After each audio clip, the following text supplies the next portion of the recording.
गुरु प्रकाश जी बताइए जरा, वो कह रहे हैं आप लोग इतना बढ़ चढ़ कर क्यों बोल रहे हैं? वहां पर एक अगर सर्वे हो रहा है तो गौरव भाटिया जी ने प्रेस कॉन्फ्रेंस कर दी और इतना बोल दिया कि भाई ये देश विरोधी, देश राष्ट्र विरोधी है। अगर है तो फिर तथ्य सामने रखिए लोगों के।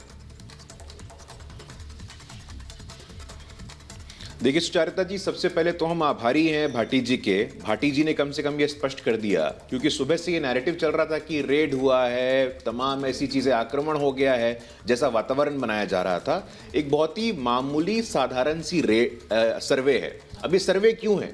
सर्वे रूटीन इसलिए है क्योंकि नॉन कंप्लायंस हुआ था।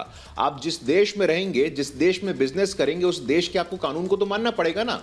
अब देश में संविधान सर्वोपरि है, संविधान के संस्थान सर्वोपरि है, देश के कानून सर्वोपरि हैं। आप देश में चाहेंगे व्यापार करना और देश के कानून को मानना नहीं चाहेंगे तो अभी कंपनी का तो राज चल नहीं रहा है, अभी तो भारत का राज चल रहा है। तो आपको उन कानून को मानना होगा, स्वीकार करना होगा। यह सुनिश्चित करने के लिए इनकम टैक्स की टीम बीबीसी के कार्यालय में गई थी, सर्वे करने गई थी। इसके पहले भी बीबीसी को बहुत बार नोटिफाई किया गया था, नोटिस दिया गया था। भाटी जी वरिष्ठ प्रवक्ता हैं और बिल्कुल अच्छी बात उन्होंने कही कि रेड नहीं है, यह रूटीन प्रक्रिया है, पहली बात। दूसरा, आपने कहा कि भाई, और आपने अच्छे से याद दिलाया कि 1970 में इसी बीबीसी के बारे में कांग्रेस के प्रधानमंत्री ने क्या कहा था, कांग्रेस के सांसदों ने 1975 में इसी बीबीसी के बारे में क्या कहा गया था।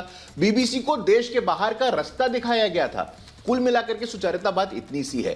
2023 का जो साल है ना, इस साल आप बहुत सारी ऐसी चीजें देखेंगे विपक्ष के द्वारा। विपक्ष के पास कोई मुद्दा नहीं है, कोई विजन नहीं है। और जहां मोदी जी पूरे विश्व का नेतृत्व कर रहे हैं, G20 का नेतृत्व तो भारत कर रहा है, शंघाई कोऑपरेशन ऑर्गेनाइजेशन तो भारत में हो रहा है। मोदी जी के कहने पे पूरे दुनिया में United Nations international year of millets मना रहा है। तो international global leadership, global recognition Bharat को मिल रही है। ये विपक्ष के लोगों को पच नहीं रहा है। तो तमाम तरह की आरोप प्रत्यारोप अलायंस चल रहा है। लेकिन हम स्पष्ट कर देना चाहते हैं, देश सर्वोपरि है, संविधान सर्वोपरि है। कोई भी एजेंसी हो, बीबीसी हो, ANI हो, कोई भी एजेंसी हो, उनको यहां के कानून, संविधान, रूल, रेगुलेशन फॉलो करना होगा। और नहीं फॉलो करेंगे तो बिल्कुल जो कार्रवाई की मांग होगी हम कार्रवाई करेंगे। आप उसके आड़ में नहीं छिप सकते हैं। मैं एक बात आपकी यही बात चंद्रमोहन जी से पूछ